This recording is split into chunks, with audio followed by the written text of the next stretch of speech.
Que bênção. Amém, queridos? Cumprimento os irmãos com a paz do Senhor Jesus. Uau! Eu estou feliz, gente. Estou muito feliz. Primeiro, porque estou vendo um monte de gente hoje, aliás, esse encontro está sendo multicultural, multicidades. Tem irmãos aqui de Joaíma, tá ali, ó. Vamos aplaudir Jesus pelos nossos irmãos de Joaíma aí, irmão? Tem irmãos de Santa Maria do Salto lá atrás. Glória a Deus. Tem irmãos de Bandeira. Cadê Bandeira? Maravilha, seja bem-vindo. Aplaudir Jesus pela vida deles. Tem mais. Tem irmãos que estão assistindo agora online. De São Paulo, Vitória da Conquista, Pedra Azul. Então online também tem gente que está acompanhando a gente pela internet. Então, Deus abençoe. Aplaudir Jesus pela vida desses irmãos que estão lá também. Deus abençoe. Gente, Deus abençoe vocês. Estou muito feliz porque o Senhor tem despertado o nosso coração. Em tempos em que o casamento tem sido atacado de todos os lados, a família tem sido atacada, eu louvo ao Senhor por vocês se permitirem estar nessa jornada. Como a minha esposa falou, não é nossos encontros mensais, é uma reflexão, né? São pontos de chegada e pontos de partida ao mesmo tempo. Esse segundo, né, está acontecendo 40 dias depois do nosso primeiro, onde nós falamos sobre os fundamentos. Nós trouxemos os fundamentos bíblicos para o casamento, para a relação a dois. Trouxemos aqui também um estudo da sociologia mostrando uma coisa que a Bíblia já fala, né? Que o cumprimento dos nossos papéis é fundamental para o equilíbrio da família. E nós observamos isso. No primeiro encontro nós comentamos bastante sobre o problema do individualismo, né? E também a pontinha, né, a pitada de intervenção feminista. Nós comentamos um monte de coisa, né? Não conseguimos deixar gravado o ao vivo, né, por causa dos vídeos que eu passei. O YouTube foi lá e derrubou, mas a gente gravou outro, né, e deixamos online. Os irmãos que perderam o primeiro encontro podem voltar no nosso aplicativo da igreja e acessar e assistir tudinho lá. E no período de 40 dias nós ouvimos, né, os audiobooks do desafio de amar. Agora chegou a hora da verdade. Quem estava aqui no último encontro e que já está há 40 dias conosco nessa jornada, que ouviu o último que eu postei hoje, talvez você não conseguiu ouvir, vou perdoar, tá certo? Mas vamos lá, os 39 postados. Vamos aplaudir Jesus quem conseguiu ouvir? Olha, cadê o casal? Tem um casal? Vai ter um prêmio esse casal. 39. Ouviu o de hoje? Gente, que coisa linda. Amém? Vai ser assim, irmãos. Você que talvez está chegando agora, é a nossa jornada. E no final do ano, como a minha esposa falou, nós vamos ter a nossa celebração. Irmãos, por que nós entendemos que a jornada, ela tem uma característica que os encontros de casais não têm? O encontro de casal padrão que nós fazemos, decoração, aquela coisa linda, romântica, ali é uma celebração.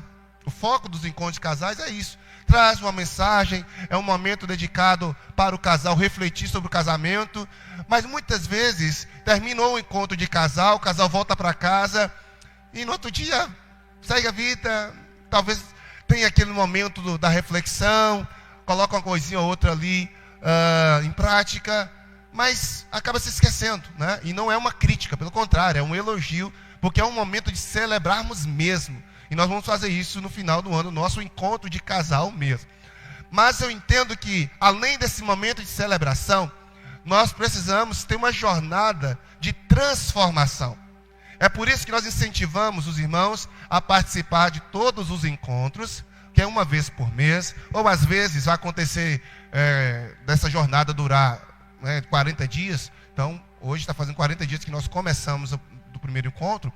Então vai ter esse time, esse tempo onde nós vamos estar postando diariamente. Por isso que eu aconselho que baixe o aplicativo, porque lá no aplicativo, além do material que eu estou postando diariamente, os audiobooks e o texto, vocês vão poder entrar lá numa aba chamada CCM, e lá tem material, um monte de coisa que nós temos postado, que vocês podem utilizar até mesmo estudo bíblico dentro de casa, ou na igreja de vocês, enfim. Tem irmãos aqui que estão acompanhando a gente, que são líderes de casais na igreja deles, e vocês podem naturalmente pegar esse material que está lá no aplicativo, baixar e usar. Por isso que a gente não manda para o WhatsApp, porque o WhatsApp some, o WhatsApp se perde, enche a memória de todo mundo, nem todo mundo está interessado naquele material.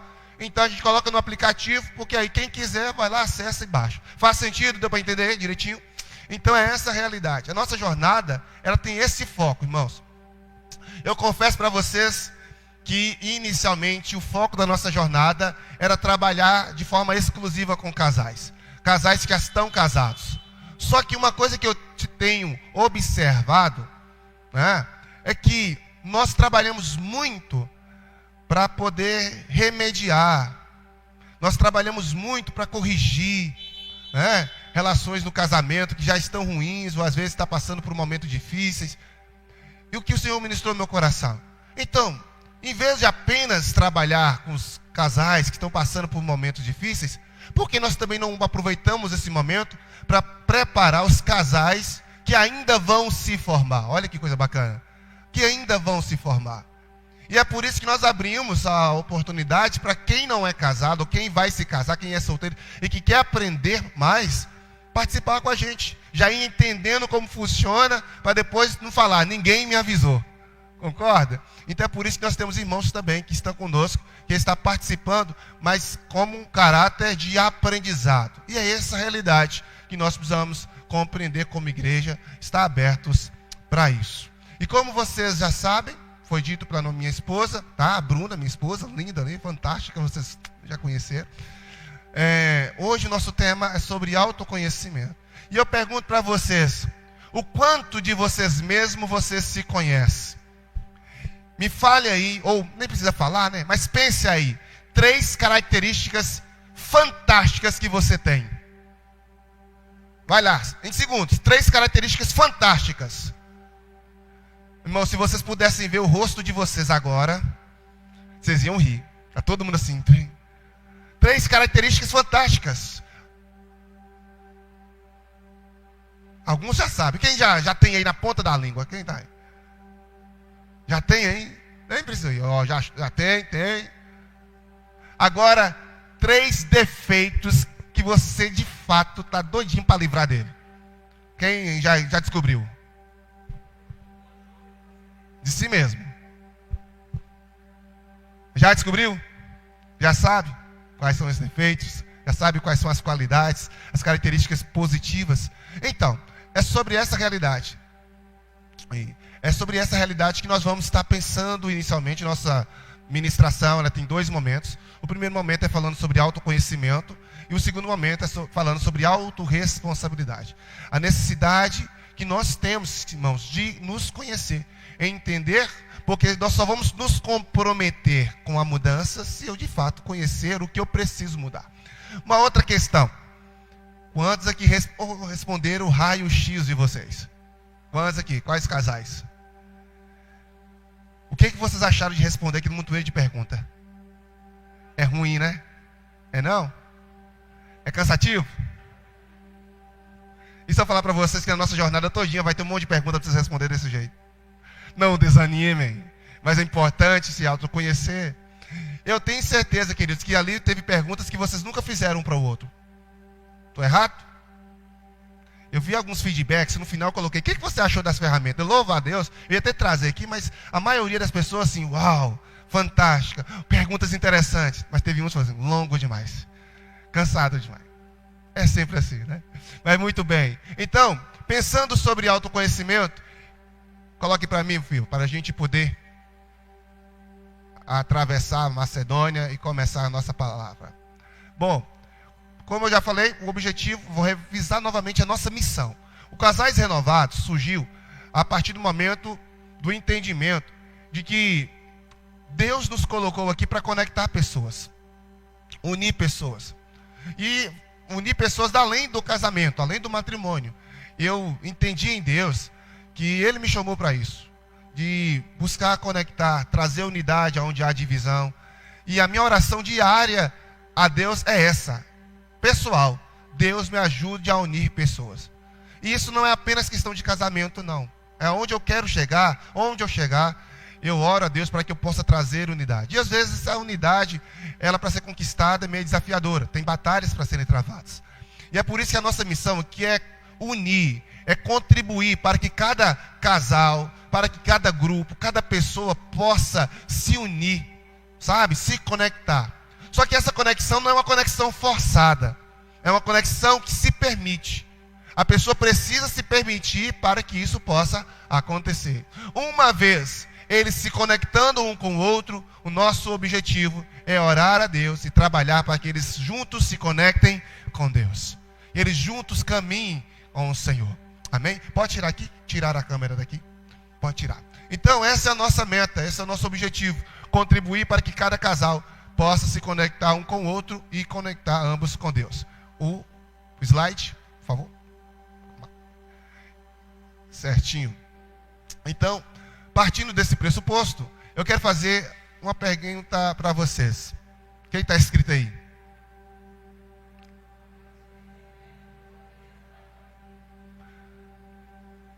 Deu para descobrir o autoconhecimento rapidinho?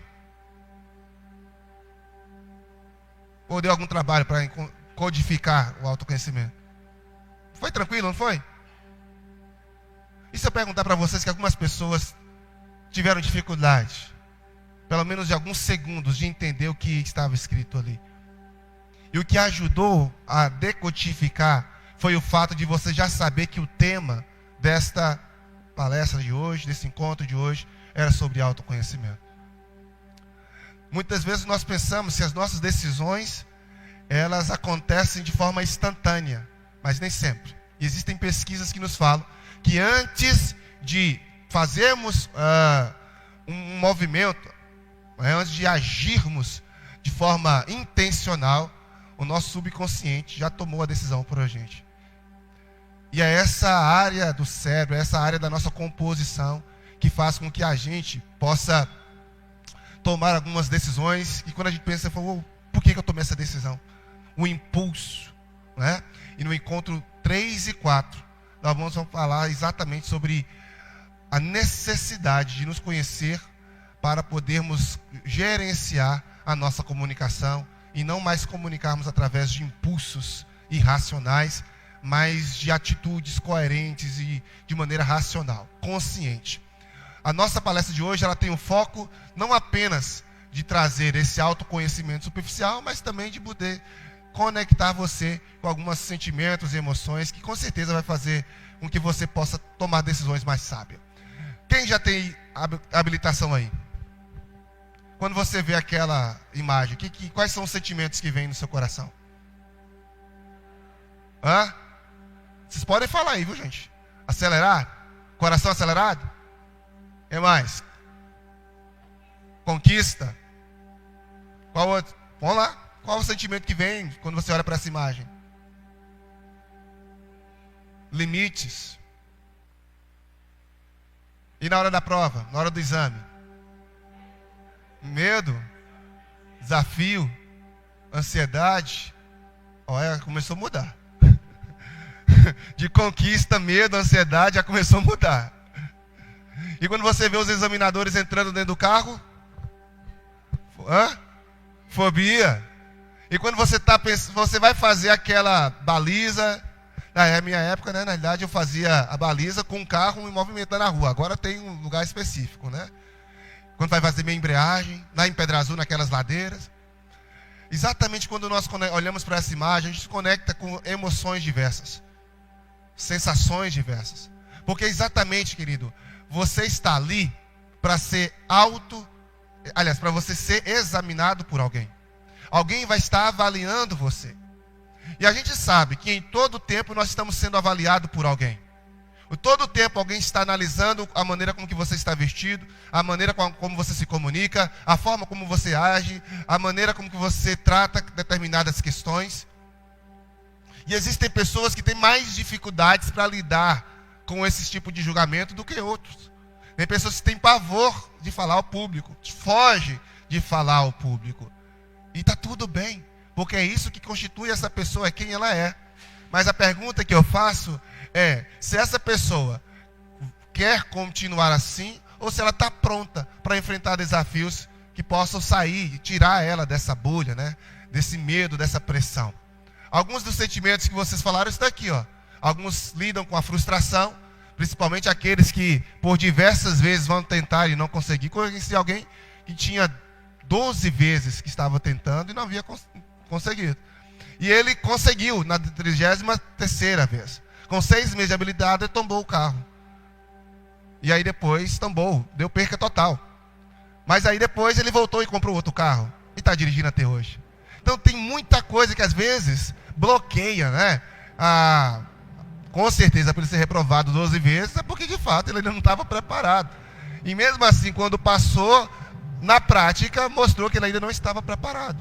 Mas depois desse acidente, ele voltou a dirigir. E glória a Deus, pelo menos não fiquei sabendo de mais nada com a vida dele.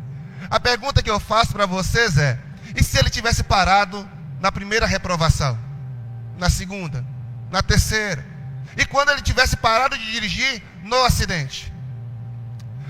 O relacionamento, o casamento, não significa que você vai passar de primeira, não, queridos. Pelo contrário, nós vamos sempre estar diante de um teste. Às vezes é teste de paciência, de longanimidade, de mansidão, tolerância. E a pergunta que eu faço é: você passa constantemente nesses testes? Os 40 dias que nós tivemos, todos os dias tivemos um desafio para ser feito. Todos os dias. Eu imagino, com a pergunta que eu fiz inicialmente, nem todo mundo fez os 40, né? Os 40 desafios. Eu espero que você possa concluir. Mas quando existe um desafio, esse desafio não foi nenhum. Teve algum desafio? Eu até vou perguntar isso. Teve algum desafio que foi difícil demais para você realizar? Que você de fato só fez porque vou fazer porque eu dei minha palavra que eu vou fazer? Ou teve alguém que teve um desafio que falou: isso aqui eu não faço? Pulou? Teve alguém que quer compartilhar com a gente? Se não quiser, mas só fala. Teve um, eu me conecto com algum dessas coisas, não precisa falar. Não? Todo mundo conseguiu? Foi tranquilo? Vai lá, gente, ajuda aí. Senão, os irmãos que chegaram aí agora vai ficar meio assim porque eles não participaram dos desafios, né? Nos 40 dias que tivemos, foi postado um desafio todos os dias, não é isso? Dos 40 desafios postados, teve algum que você achou difícil demais, o que não iria fazer e fez por obrigação? Ou teve aquele que realmente você pulou e falou: isso eu não vou fazer? Ou todo mundo fez todos que ouviram? Fez todos, não? Mas não fez. Percebe? A pergunta que eu estou fazendo, a reflexão que nós precisamos tirar disso, e entenda isso como uma orientação, porque nós temos muito chão pela frente e muita coisa para ser feita. A realidade que você quer ver em dezembro, na nossa renovação de votos, ou no casamento dessa galera aí que está aí sem casar, ou não, né? Ou no noivado, quem sabe, ou na apresentação do namoro, enfim. Essa realidade que você quer, pensa aí. Como você quer chegar em dezembro aí? Como você quer chegar em dezembro com o seu casamento? Pensa, 30 segundos. É o estado que você quer chegar, não é isso? A pergunta é que para que você chegue lá, você precisa dar cada passo de uma vez. Uma jornada de 1 quilômetro começa apenas com o primeiro passo. E é isso que eu quero incentivar aqui, antes da gente falar. Porque a autorresponsabilidade já está sendo dita aqui. Eu preciso me autorresponsabilizar. Mas meu cônjuge não quer. Eu coloquei lá no folheto que as grandes mudanças que aconteceu na história do mundo, a maioria delas começou com uma pessoa. E se uma pessoa, ao iniciar algo, trouxe mudança no mundo, quanto mais se você não começar. Você começar algo no seu casamento não pode trazer mudança? Comece por você. A autorresponsabilidade nos fala isso. Então, pensando sobre essa questão, nós temos aqui algumas coisas que eu quero trazer para vocês. Primeiro, sobre autoconhecimento, né, que são 5 grandes motivos porque nós precisamos nos avaliar constantemente. Vocês fizeram o raio-x, a resposta até aqui, eu não passei para as meninas. Ô meninas, depois vocês pegam aqui, por favor. A galerinha aí do apoio, tá? Tá na bolsa minha aqui. Pega por gentileza, os resultados. Daqui a pouquinho nós vamos entregar para eles. Essa autoavaliação, que a gente chama de raio-x, tem perguntas sobre 4 áreas da vida de vocês. E vocês vão poder olhar ali, a partir de um método de quantificativo, sobre como vocês estão percebendo o relacionamento de vocês. E certo, eu tive acesso às suas respostas, mas ninguém tem, senão só vocês, tá? Pode ficar tranquilo quanto a isso. Tá na bolsa? Essa é na bolsa, só pegar a bolsa. Então, essa avaliação que vocês fizeram, nós vamos fazer sempre. Por que nós precisamos sempre nos avaliar? E eu trouxe 5 motivos. Primeiro deles é que o autoconhecimento... Não, é isso, é esse mesmo. Obrigado, meninas. O autoconhecimento é fundamental para quê? Crescimento pessoal. Um dos maiores motivos pelas quais as pessoas não entram na jornada de casal, e eu vou dizer que esse é o maior motivo, é porque geralmente quem está interessado em melhorar o casamento é um único parceiro do casal. Geralmente é muito difícil você encontrar, né, os dois assim empolgados, querendo mesmo. Encontra. Entre vocês aqui, existem aqueles que estão aqui, os dois, uau, estamos aqui. Mas existem outros aqui que estão aqui porque o cônjuge insistiu. Existem pessoas que estão em casa que já me falou, pastor, eu vou fazer, mas meu marido não quis fazer e está tudo bem. Eu até falei para os irmãos, olha, cada um tem seu tempo. E talvez ele não está entendendo que é um momento. Ou talvez ela não está entendendo que é um momento. E aí, a primeira questão que eu quero trazer para vocês é que essa jornada, ela não, por mais que ela é casais renovados, o foco dela não é nos dois. O foco nela é em você. É sobre mim. A mudança começa em mim. Eu preciso entender como eu funciono, os meus gostos. E a partir do momento que eu consigo me conectar comigo mesmo, eu vou poder trabalhar em mim. E essa mudança impacta o outro. E eu vou te falar que impacta, meu irmão. Eu tenho um perfil comportamental bem oposto da minha esposa. E a gente já teve muita dificuldade relacional. E eu casei com ela há 12 anos atrás, dia 7 de setembro. E no início do nosso casamento foi desafiador. Porque eu já estava à liderança de igreja já há alguns anos. E ela tinha 20 anos. Mas aquela cabecinha de menina ainda, já, né? Mocinho. Eu já estava com 25 anos, mais maduro, experiente, por causa da liderança da igreja, que eu atuo na frente de igreja desde 16 anos de idade. E mesmo assim eu achava que, uau, que eu sabia tudo, que ia conseguir. E não foi assim. Tivemos muitos embates. Até eu perceber que o que estava fazendo tantos conflitos acontecer dentro do relacionamento era o fato da gente não entender como nós funcionávamos. E quando você não entende como você opera, a tendência é de você exigir que o outro opere da mesma forma que você. É você querer que o outro seja uma cópia sua, com as suas características, com seus gostos, com seu jeito de ser. E isso é bem desafiador. Então, a partir do momento que você começa a entender como você funciona, e você começa a crescer, querido, as coisas mudam. E a Bíblia vai nos orientar várias vezes sobre isso. A Bíblia vai dizer para nós examinarmos a nós mesmos, né? Provar os nossos caminhos e depois voltarmos para o Senhor. Essa autoanálise, essa autocompreensão de como nós estamos nos comportando. Porque geralmente, vocês já perceberam, e a gente vai falar aqui ainda nessa palestra mais à frente, é que nós temos a tendência, por exemplo, no momento da discussão, no momento dos conflitos, sempre apontar o outro, né? O erro do outro, os defeitos do outro. O nosso casamento não está dando certo porque ela é chata ou ele é muito chato, enfim. Mas o que o texto está nos dizendo é: examine você. O salmista vai dizer para o Senhor: sonda meu coração e vê se há em mim um caminho mau. Irmãos, se nós começássemos a parar e a refletir sobre isso, Jesus disse: olha, tire primeiro a trave que está nos seus olhos, no seu olho, para depois você tirar o cisco do seu irmão. E isso aplica também no casamento. Isso se aplica no relacionamento. Porque muitas vezes nós queremos trabalhar o outro. Eu estou mudando o outro, estou fazendo com o outro, o outro. E enquanto a gente está tão focado em mudar o outro, a gente está sendo a mesma pessoa e não está percebendo, a gente não está melhorando.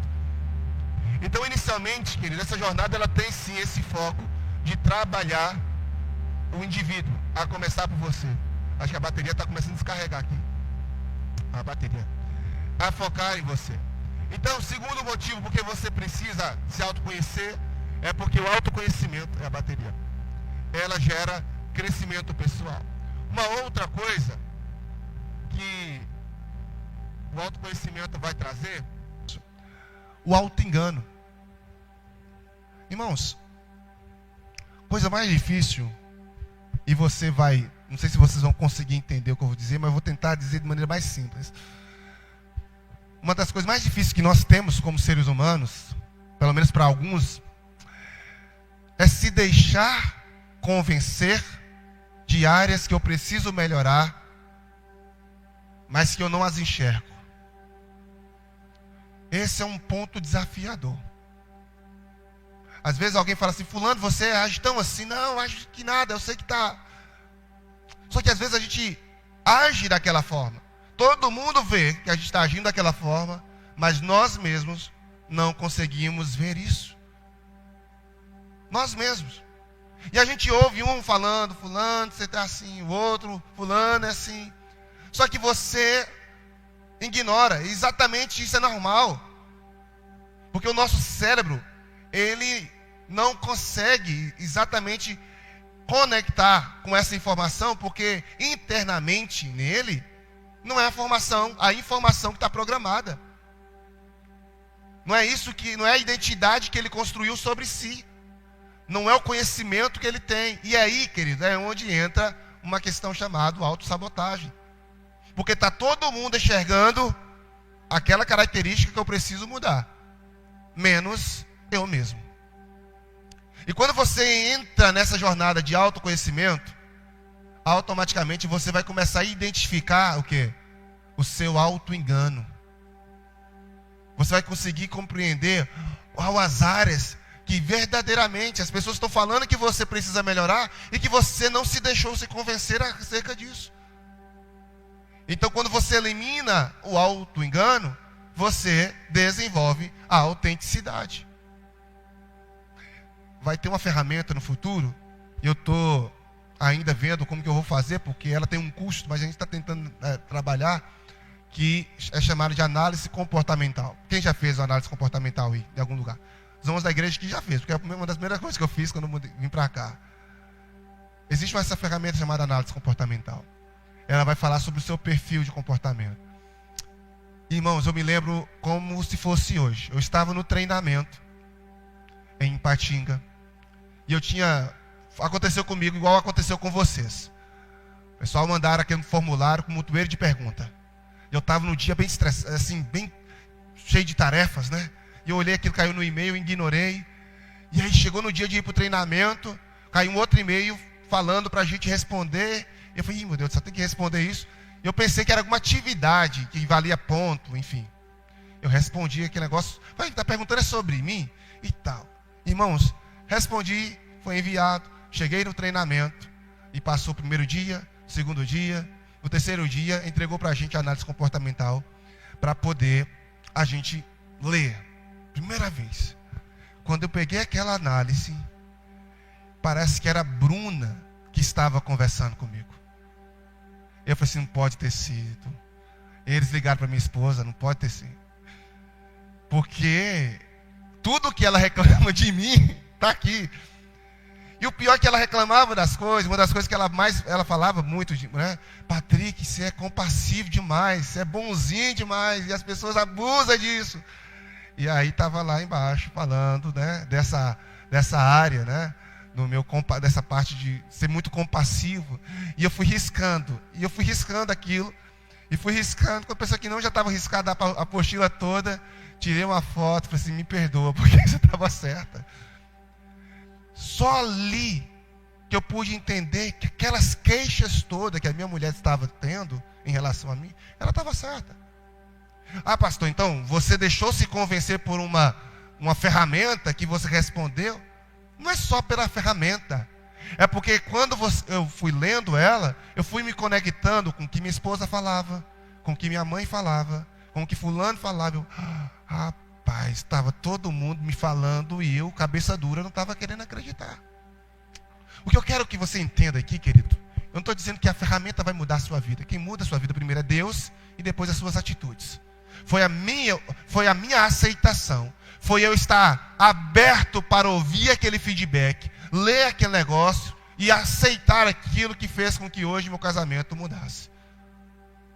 E eu louvo a Deus pela esposa que eu tenho, porque a gente tem vivido tempos gloriosos no Senhor, mas quem nos vê hoje não acha, aliás, todo mundo acha, porque a gente sempre soube lidar com as nossas questões internas. A gente sofria muito com comunicação. Até hoje a gente às vezes tem uma conversa trocada no sentido de não entender o que o outro está dizendo. Depois tem que repetir 2, 3 vezes para falar, porque a gente tem muito disso. Mas, glória a Deus por esse entendimento. E você já vai começar a perceber isso já na de hoje, no que vocês responderam aí. Quem não respondeu, eu esperei até as 5h30 da tarde hoje, irmão. Aí eu pensei, agora não dá mais, eu tenho que descer para a igreja. Vamos lá? Então, nesse sentido, quando eu procuro me autoconhecer, eu identifico os auto-engano que eu tenho construído sobre mim, e eu começo a ser uma pessoa mais autêntica. Gálatas capítulo 6, verso 3 diz: se alguém pensa ser alguma coisa, não sendo nada, engana a si mesmo. E tem muita gente pensando que é bom, mas é um cabra meio ruim. Tem muita pessoa que acha que é paciente, mas é impaciente. Que tolera, mas não está tolerando. E como eu vou identificar se o que eu penso que sou é de fato aquilo que sou? A partir do momento que eu começo a ouvir feedbacks, a partir do momento que eu começo a conversar com pessoas mais próximas, eu começo a ouvir. Irmãos, eu sei que tem muita gente perto de nós, e aí eu vou falar especificamente para quem é casado, o cônjuge. Irmãos, essa mulher que está do seu lado, este homem que está do seu lado, ele não quer o seu mal, não. Ela não quer seu mal. Se ela está aqui com você, se ele está aqui com você, ele quer seu bem. E às vezes parece que a última pessoa que a gente quer ouvir é aquela pessoa que está do nosso lado. O último feedback que eu concordo é com a dele, é com a dela. E a gente às vezes está achando que somos alguma coisa e acaba que não somos. Faz sentido para vocês? Está conseguindo acompanhar? Mas em terceiro lugar, quando você procura o autoconhecimento, você também desenvolve essa autenticidade, mas você também melhora seu relacionamento. Porque, irmão, é difícil, é desafiador conviver com uma pessoa que não consegue se enxergar.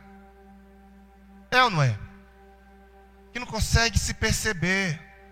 As palavras torpes que fala, a forma como se expressa. Uma das queixas que eu mais ouço de mulher: ah, meu marido é ignorante demais. Mas tem marido que não acha que é ignorante, é o jeito dele. E está tudo bem, ele acha que está tudo normal. Mas imagina se essa pessoa tivesse a oportunidade de descobrir que de fato ela é ignorante, é uma cancela, é uma porta. Sei lá, como vocês querem colocar isso. E além de identificar, ter a oportunidade de melhorar. Abrir o coração para isso. Tem maridos que reclamam da mulher, mas a mulher também não percebe. A mulher compra demais, gasta demais, fala demais, ela não percebe isso. Não ajuda. A preguiça chegou e morou. Não é? Então, quando você começa a entender quem você é, seus comportamentos, você consegue melhorar, sabe por quê? Porque a partir do momento que você identifica, você naturalmente é cobrado por si mesmo para melhorar. Tem uma chavinha dizendo: olha, eu preciso melhorar. E essa melhora vai trazer, obviamente, mudanças no seu relacionamento. Mateus capítulo 7, verso 3, diz: porque você vê o cisco que está no olho do seu irmão e não dá conta da viga, dos seus defeitos. Qual foi a primeira música que nós cantamos aqui hoje? Foi intencional essa música. O maior vilão. Você já parou para poder pensar que o maior vilão do seu casamento não está sendo o diabo? A gente tem hora que nós como crentes, né, temos a tendência de espiritualizar todas as coisas. O capeta está destruindo. E às vezes não é, querido. É você que está agindo de maneira incoerente como o papel que você deveria. No primeiro encontro nós falamos dos papéis do marido, da esposa, não é isso? E quando a gente sai desse alinhamento, desses princípios bíblicos, realmente a gente dá legalidade para o diabo, dá legalidade. Mas toda tentação que o diabo faz em relação a nós, ele encontra espaço em nós. Toda tentação vem de dentro. Jesus disse que o que contamina o homem não é o que sai, ou não é o que entra, é o que sai. A Bíblia diz para nós guardarmos o nosso coração, porque é dele que procede os desígnios da vida. Uai, que negócio é esse? De ficar culpando os outros e não conseguir entender que talvez nesse momento seu relacionamento está em crise. E eu espero aqui que não esteja, mas se tiver, eu quero te pedir uma coisa.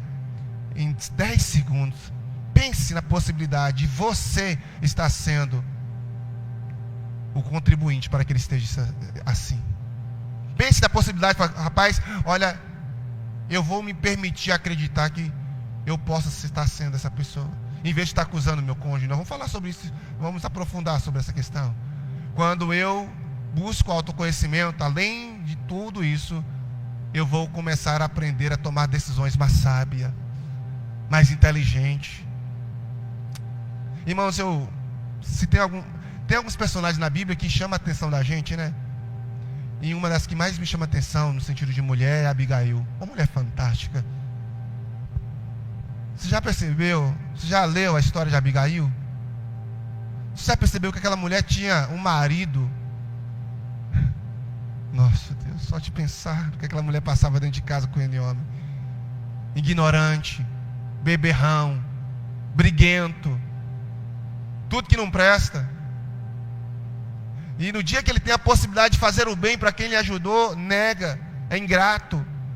E a ingratidão daquele marido, o comportamento daquele marido, ele não tem essa autognose, ou essa autopercepção de si mesmo. E por ele não entender os seus limites, ele dá uma resposta ruim para um rei. E ele atrai a morte. Eu queria que vocês entendessem isso aqui.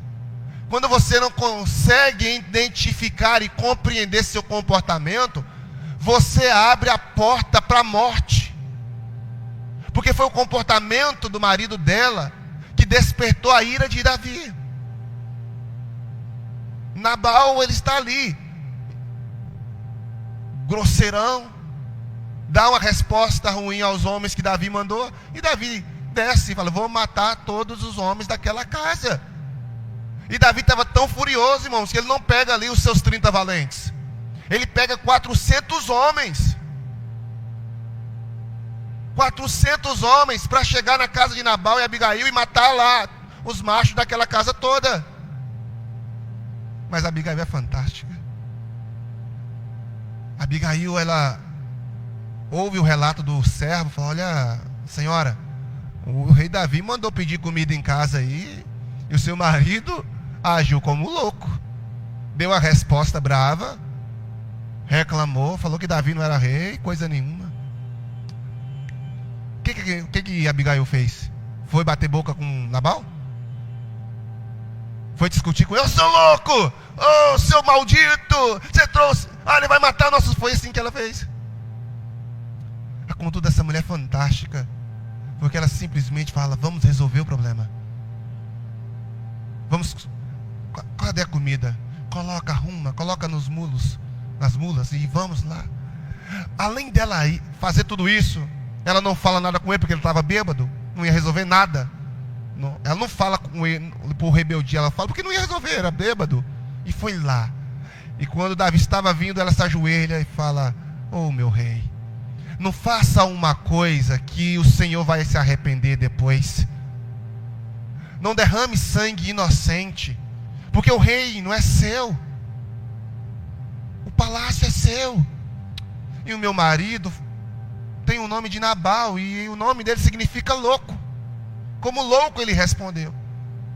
Mas uma coisa fantástica que a Abigail fez, ela disse: meu rei, a culpa é minha. A culpa é minha, foi minha a culpa. E às vezes cai um bug na cabeça da gente, porque na nossa concepção a culpa é de quem? É claro que era de Nabal. Mas quem administrava a comida na casa, na cultura judaica nesse tempo? Quem era responsável pela distribuição dos afazeres dos servos? Era Nabal? Era ela. Algum momento, em alguma circunstância, Abigail não estava no lugar que deveria estar. A decisão que deveria sair de Abigail saiu do louco. Por favor, não leve a mal o que eu vou dizer. Mas todas as vezes que nós saímos do lugar que deveríamos estar ocupando, a confusão reina. Vou repetir. Todas as vezes que saímos do lugar que deveríamos estar ocupando, a confusão reina. Vou dar um exemplo de o rei Assuero e a sua rainha Vaste. Eu sei, Assuero também estava bêbado, queria mostrar ela, mas ele disse: manda chamar a rainha. E ela não ocupou o lugar que deveria. Ela não esteve no lugar que deveria. O que aconteceu com ela? Surgiu Esther. E é isso que tem acontecido. Às vezes o marido não está no que deveria estar. No ano passado nós lemos aqui juntos o livro O Silêncio de Adão. A pergunta célebre do livro, os irmãos conhecem, talvez você que não conhece, recomendo você que é homem ler. Os homens aqui leram, inclusive tem os resumos dele no nosso blog. E também os áudios book que eu gravei no nosso aplicativo. É só você entrar lá e você vai ouvir todo o livro também. Está lá. É por isso que eu deixo lá, porque tem como a gente voltar quantas vezes quiser. Esse livro tem uma pergunta célebre: onde estava Adão? Onde estava Adão quando Eva estava conversando com a serpente? Toda vez que você sai do lugar que você deveria estar ocupando, a confusão reina. E a confusão tem acontecido nos nossos lares exatamente porque as mulheres não estão mais lá como deveriam estar, ou da maneira que deveriam estar. Ou os homens não estão participando da vida da família como deveriam estar. Não era para... Existe um desafio, queridos. Tem muitos irmãos que estão fazendo a jornada sozinhos. E eu louvo a Deus por essas pessoas, porque são guerreiras. Mas aonde o cônjuge está? Perceba, Abigail não estava lá. Nabal errou. Mas Abigail chega para Davi e diz: rei, a culpa é minha. E aí você já conhece a história. Davi apazigua o coração. Mas Abigail fala uma coisa: quando o Senhor estiver no seu reino, lembra da tua serva. Essa foi uma semente que Abigail lançou. Porque 10 dias depois que o louco fez a sua loucura, Deus ceifou o louco. Meu Deus, tem coisa que a gente deve falar, né? Não deixa Deus te ceifar, meu irmão. Não deixe Deus te ceifar, minha irmã. Porque sempre há alguém melhor do que você. No caso de Vaste, teve Esther. No caso de Labão, teve um rei. Uma das coisas que nos leva a desvalorizar tanto o nosso cônjuge é achar que eu sou o cara, que sem mim aquela pessoa não vive. Eu sou a mulher, que sem mim ele não vive. E esse orgulho que toma o nosso coração faz com que a gente perca o nosso reinado. Foi o orgulho no coração de Vaste que fez com que ela perdesse o trono. Foi o orgulho de Labão que fez com que ele perdesse a vida. Amado, se tem uma coisa que leva à destruição rapidinho ao tal do orgulho, é isso que Salomão diz, que o orgulho precede a ruína. Todo casamento que chega ao fim, todo casamento que chega ao divórcio, você vai olhar para ele e você vai perceber que antes do fim chegar, o orgulho chegou primeiro. O orgulho de não querer mudar, o orgulho de não querer aceitar opinião, o orgulho de não querer ajuda, o orgulho de não querer abrir o coração, o orgulho de não procurar pessoas. No livro de Provérbios, capítulo 18, diz que quem se isola é tolo e vai contra a sabedoria. Nós somos melhores no coletivo. Deus criou o ser humano para ser um ser comunitário. Então as nossas decisões não têm sido tão abençoadoras, tão fantásticas como deveria ser, porque falta esse entendimento, essa autoanálise, essa compreensão. Quem está comigo, diga amém. Por isso, Provérbios capítulo 4, 26, Salomão diz: examine cuidadosamente os caminhos por onde anda e mantenha sempre retos. Eu acho lindo quando ele vai dizer: vai ter com a formiga preguiçoso, observe o caminho dela e aprende. Você sabe que esse texto no hebraico, caminho ali, está dizendo conduta. É conduta. E aqui é a mesma coisa. Observa a sua conduta, seu comportamento. Começa a entender, maridão, meu nobre, meu amigo. Começa a olhar para dentro de si. O homem tem mais dificuldade de fazer autorreflexão, não é isso? O homem é mais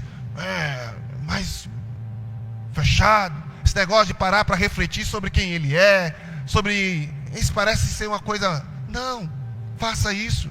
Só até agora, todos os versos que vocês leu ali, está falando sobre autoanálise, avaliação, observar seu caminho. Se isso fosse uma coisa qualquer, a Bíblia não nos dava tanta direção, tantas ordens, tanto aconselhamento, dizendo: observa seus caminhos. No livro de Ageu, o Senhor vai dizer: veja onde os seus caminhos vos levaram. Apocalipse capítulo 3 diz: lembra onde caíste, arrependa e volte. Irmãos, pensa, tantos conselhos. O filho pródigo só teve a mudança de vida porque ele parou para fazer uma autoavaliação. Quantos trabalhadores do meu pai comem bem e eu que sou filho aqui pereço de fome? Autoavaliação. Por que é tão difícil a gente parar para fazer uma autoavaliação correta? Porque, querido, tem muita gente que se autoavalia, mas de maneira errada. E nós vamos ver daqui a pouco, os efeitos de uma má avaliação são catastróficos. Até agora nós estamos falando sobre a importância de autoavaliar. Quem está comigo? Está fazendo sentido para você? Está conectado?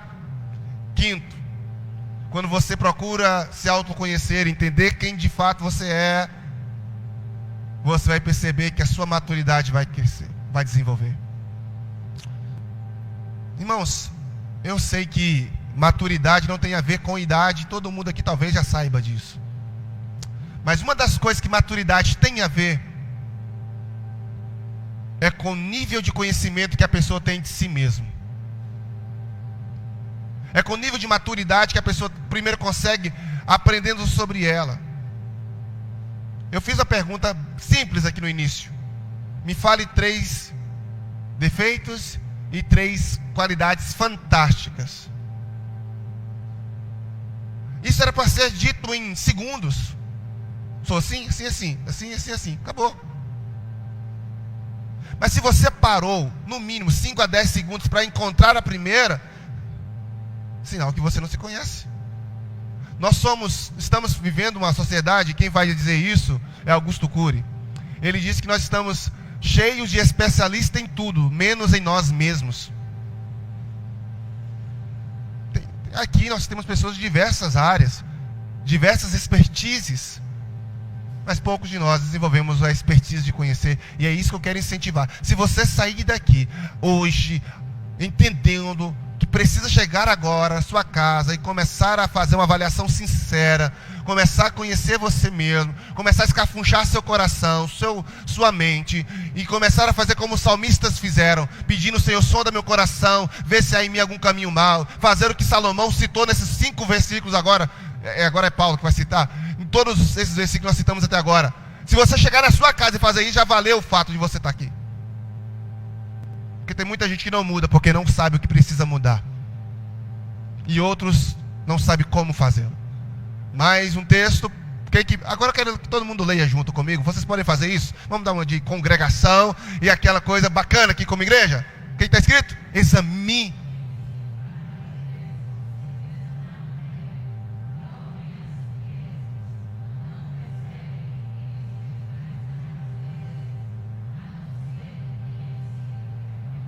E eu pergunto: você tem sido reprovado? Seu comportamento está sendo aprovado? Paulo vai escrever a Timóteo dizendo que o obreiro precisa se apresentar aprovado, mas o critério ali é para a obra. Mas eu pergunto: você tem sido aprovado como marido? Pergunta para sua esposa aí, eu sou um marido aprovado? Pergunta aí, esposo. Pergunta aí, esposa, eu estou sendo uma esposa aprovada? Passei no teste? Como que está aí? Examinem. Façam uma avaliação. Amém, queridos? Mas vamos lá, vamos seguir, em nome de Jesus. Bom, a pergunta que eu faço agora: você ousaria fazer uma cirurgia diagnosticada apenas com o achismo do médico? Você chega no médico e fala: queixa, eu acho que você está precisando fazer essa cirurgia. Quem? Vocês fariam isso? É óbvio. Ah, pastor, que pergunta mais tola, mais boba. E por que você não faria essa cirurgia? Risco de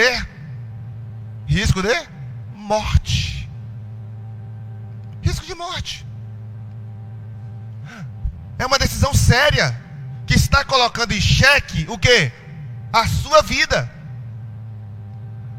Agora nós tomamos decisões que colocam o casamento em risco de divórcio em base de achismo. Já percebeu isso?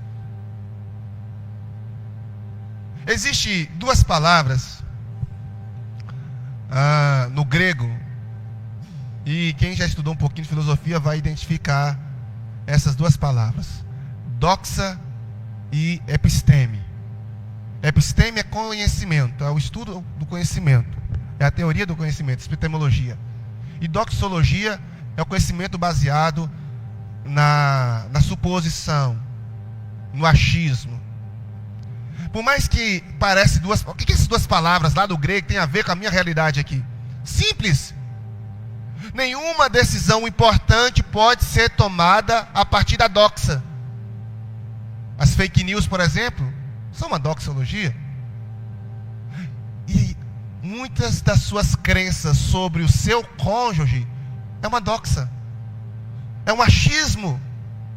E muitas das crenças sobre você mesmo também é um achismo.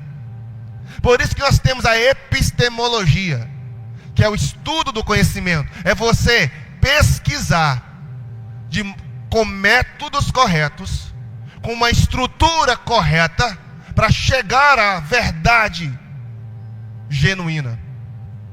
Ok? Há uma verdade que não tenha dúvida, uma verdade indubitável.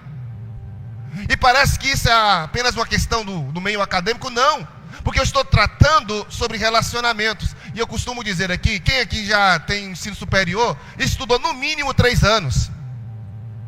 3 anos para exercer uma profissão que, se ele quiser hoje, dependendo de outras variantes, mas se querer parar com essa profissão e mudar de profissão, pode.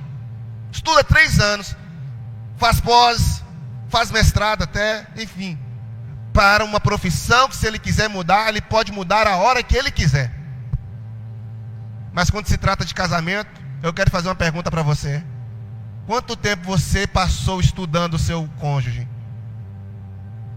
Quanto tempo você passou estudando? Eu estou dizendo estudando, eu não estou dizendo namorando, beijando na boca, rala e rola, coisa assim. Não estou dizendo isso não. Estou estudar quem ele é. E agora, uma dica para quem ainda não casou. Ok, meninas? Ok, menino? Dica valiosa. Quanto tempo? Porque, querido, essa é a profissão que, se você escolheu, não tem como mudar mais. Exceto se a sua senha for chamada antes da hora. O que acontece, querido, é que nós precisamos voltar a entender: decisões sérias não são tomadas com base em doxa, ou decisões sérias não são tomadas com base em achismo. E é por isso que a autoavaliação é importante. Você precisa conhecer de maneira tão profunda, tão técnica às vezes, para você chegar de fato ao entendimento de como você é, antes de você sair julgando que o problema é o outro. Entende? Que o problema é o cônjuge. É muito fácil, é ela, é ele. sem ao menos fazer uma investigação criteriosa sobre quem eu estou sendo dentro dessa relação. Faz sentido para você ou não?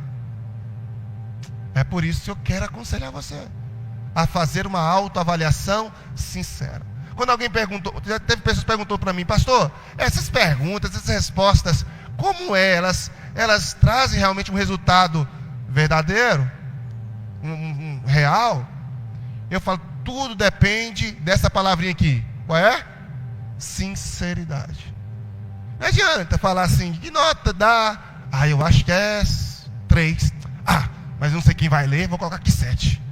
Faz sentido? Sinceridade. Uma autoavaliação sincera vai permitir que cada indivíduo entenda o quê? Suas motivações, suas crenças, suas reações.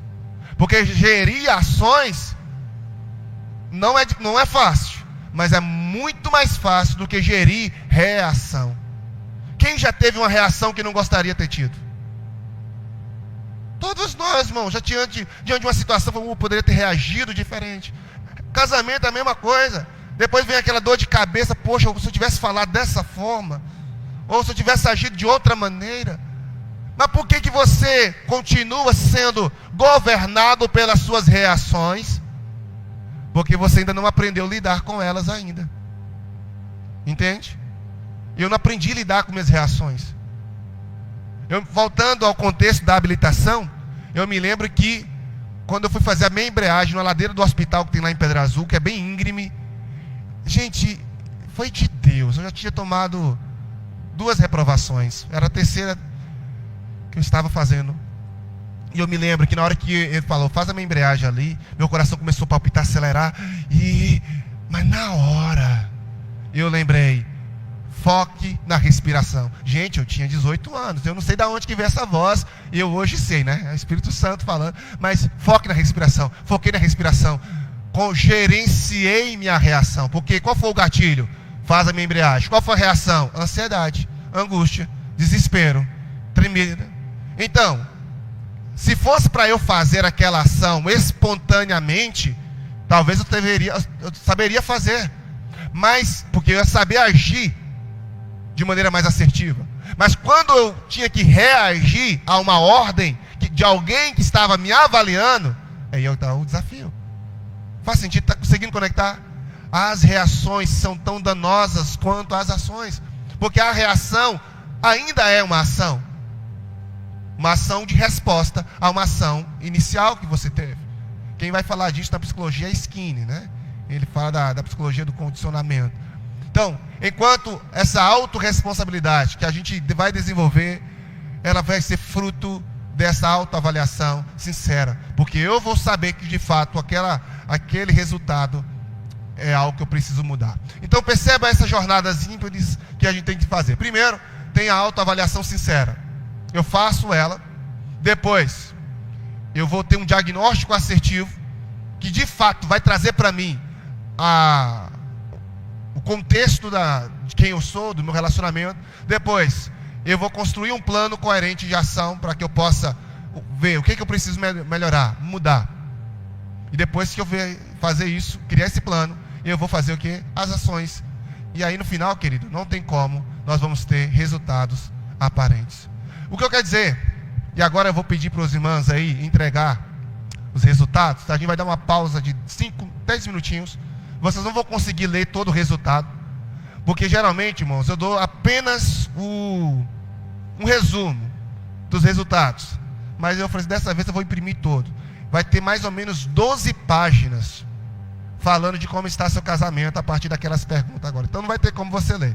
Mas pelo menos as 2 primeiras páginas você vai dar uma lidinha, e enquanto você também pode beber uma água, e a gente volta depois dessa análise. Beleza, meninas? Pode entregar? Pode falar no nome? Isso. Top. Essas meninas são fantásticas, né? A Cindy tem sido a bênção. A Stephanie, que não está aqui hoje. O Murilo tem sido um instrumento de Deus. A pequena Raquel. Olha lá. Levanta a mão quem fez, para ficar mais fácil os irmãos identificar. Quem respondeu? Aí quem não respondeu, na próxima vocês vão responder. Amém? Enquanto Quem quiser ir ao banheiro, beber uma água, 5 minutinhos, pode ir. Só enquanto vocês dão uma lidinha rápida, superficial aí da primeira e segunda página aí.